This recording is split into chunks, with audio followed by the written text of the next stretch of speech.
Flying Back is the most underrated animation studio on the planet, and I am going to prove it to you using nothing but their own resume. And by the end of this video, you are going to wonder how you spend this long watching animation without ever learning this studio's name. With a total of 600 staffs, 3 studios across Sydney, Los Angeles and Madrid, more than 50 years of operation, this studio has been the pinnacle of Australian animation, and that is why we are covering the full story of Flying Back Productions. Their origin, their work, the animators' individual success, and the reason the upcoming Avatar movie is in better hands than most people realize.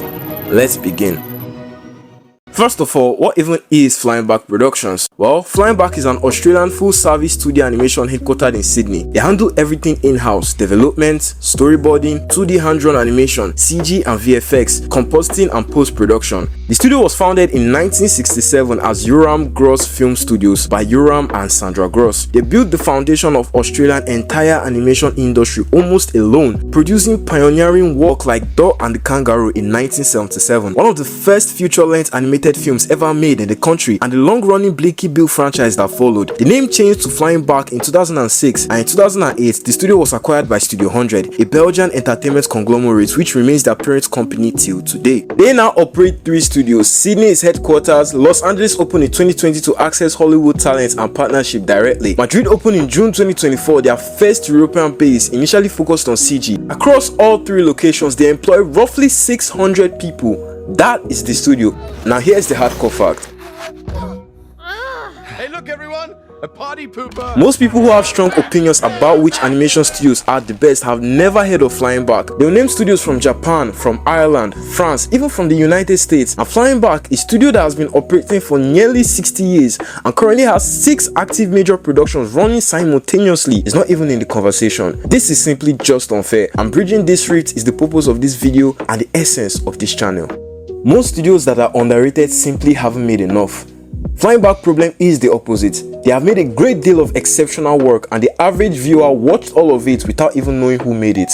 Rise of the Teenage Mutant Ninja Turtles. Stronger, faster, turtlier. Let's get it, boys. If you watch that show and notice that it moved differently from anything else on Nickelodeon, and the action had loose kinetic quality closer to anime than to Western TV animation, that the characters had genuine weight and the fight choreography had special logic to it, that was Flying Back. The show's own directors publicly praised animation director Tom Barkel for delivering what they called the best animation you are going to see. A Nickelodeon reboot at that level, and Flying Back's name never entered the mainstream conversation about it. Glitch Techs, a Netflix show about teenagers who secretly hunt digital monsters that escape from video games into the real world. Critics called it one of the most criminally underrated animated series of its era. The animation was so technically demanding that Nickelodeon cancelled the original 30-episode order because it was too expensive to produce. The show was exceptional work and the industry buried it. Lego Monkie Kid, 4 seasons of a Lego animated series built around the Chinese legend of the Monkey King. Flying Back led the artistic direction for the full run of their involvement, consistent quality across 4 seasons, on a production that required deep engagement with a mythology entirely outside their own cultural background. Marvel's What If. Disney Plus brought Flying Back in to animate episodes of the MCU anthology series. Marvel selected an Australian studio from Sydney to visualize alternate reality versions of their most iconic characters. The work was praised for its visual energy and compositional confidence.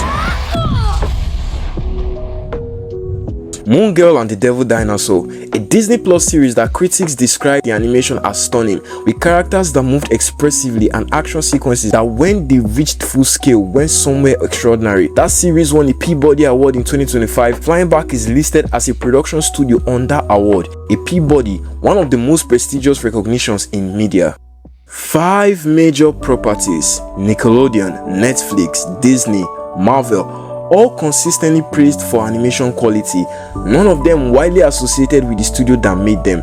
That is what underrated actually looks like in practice. Now here's where the story gets more specific, because there is a pattern running through Flying Back's career that explains almost everything about why the studio is not already a household name.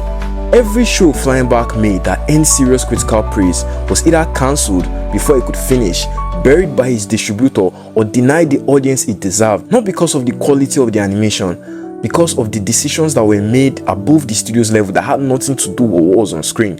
Rise of the TMNT was moved to Nicktoons before season 1 had even finished its original run. Season 2 was cut in half. There was no season 3. The show only received a proper ending because the fanbase refused to let it die and lobbied for a movie.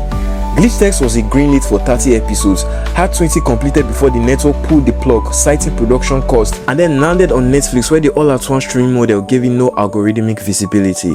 Monkie Kid did not reach American audiences until over a year after its international launch, arriving through Amazon Prime Videos at a time when the platform was not actively promoting children's animation. The result is a studio that has been operating at the highest level over a decade while the industry kept placing their output in situations designed to limit how many people could find it. It's like I said in my last video, good animation gets ignored. What Flying Back needed was not better work. They were already making better work. What they needed was a different relationship with distribution, and that is exactly what changed. Before we get to Netflix and Avatar, I want to show you something that tells you more about Flying Back than any client list or award citation could. I want to show you what their animators make when nobody is paying attention to them and there is no brief to follow. Because when a studio's artists spend their personal time making animation that goes viral, it reveals something fundamental about the individual talents inside that building. It is the clearest possible signal of what a studio is actually made of underneath the institutional credits. Two examples made by Flying Back animators entirely on their own time. Tom Barco. Tom Barco is an animation director at Flying Back. He's the same person the TMNT directors called out by name for delivering the best animation you are going to see on that production. On his own time, around 2019, he posted a fan animation on YouTube, a 2D hand-drawn crossover battle between Vegeta from Dragon Ball Z and Eren from Attack on Titan. No studio, no budget, no brief, just frame-by-frame hand-drawn animation made in Toon Boom harmony because he wanted to make it. The video has generated tens of millions of views across the net, but the number is not the point. The point is what it looks like. It is fluid, cinematic, and technically precise in a way that reveals the full range of what this animator carries. Dan Lazaga. Dan Lazaga is a senior 2D animator at Flying Back with credits on Netflix Productions. In mid-2025, he posted a fan animation on YouTube, a hand-drawn battle between Bakugo from My Hero Academia and Inosuke from Demon Slayer, animated in Toon Boom harmony, composited in After Effects, entirely produced on his own time. The video has 700,000 views on YouTube and more across other platforms. 700,000 views on a personal project, and with no studio behind it. And when you watch it, you understand why. What you see is the result of someone who genuinely cares about animation craft and sat down on their own time and made something exceptional. Addition, as a gift to the community, he released a course tailored to his experience called Solo Studio Mastery with the aim of guiding young animators to follow suit. Both of these animators are inside the building that is currently animating the Avatar feature film.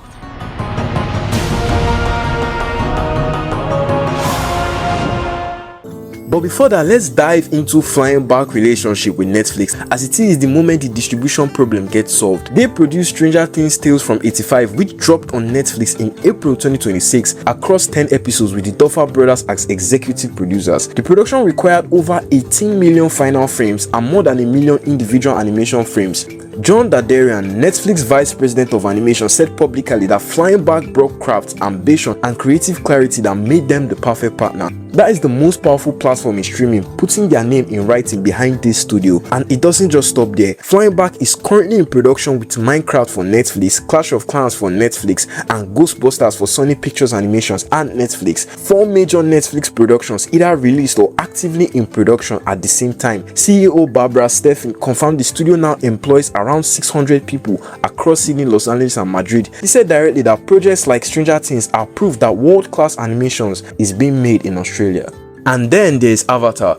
In October 2022, Flying Back announced their partnership with Avatar Studios on the upcoming feature film, officially titled The Legend of Aang, co-produced with Paramount Pictures and Nickelodeon Movies. Flying Back is providing animation service on a 2D and CG hybrid production. The release date is October 2026. Animation director Tessa Bright, who led the Lego Monkie Kid Season 4, is confirmed on the production.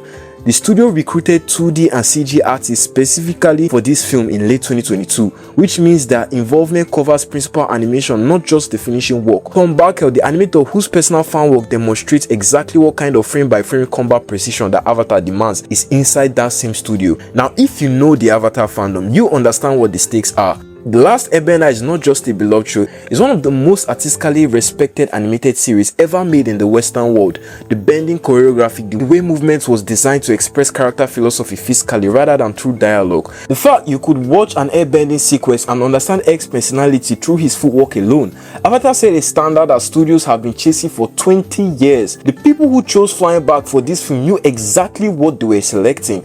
Director Logan Montgomery has described the film's animation as a unique style that looks like nothing else. Flying Back artists are the ones realizing that vision frame by frame. The Avatar community was not worried when Flying Back's name was attached to the project. They were excited because the people who actually read animation credits already knew what this studio was capable of. This video exists for everyone who has not been reading the credits. They should start now. Flying Back Productions is not a new studio chasing its first big break. They are a studio with a 50-year history that has been animating at an elite level for at least the last decade. The reason they are not discussed the way other beloved studios are is not because of their work is lesser. It's because of the consistent series of distribution failures that kept putting their best work in front of smaller audiences than it deserved. That era is over. If this video changed the way you think about who is actually making the animation you watch, subscribe. We cover studio spotlights, animation breakdowns, and deep dive into crafts behind the content. That is all for now, and I will see you in the next video. Peace out.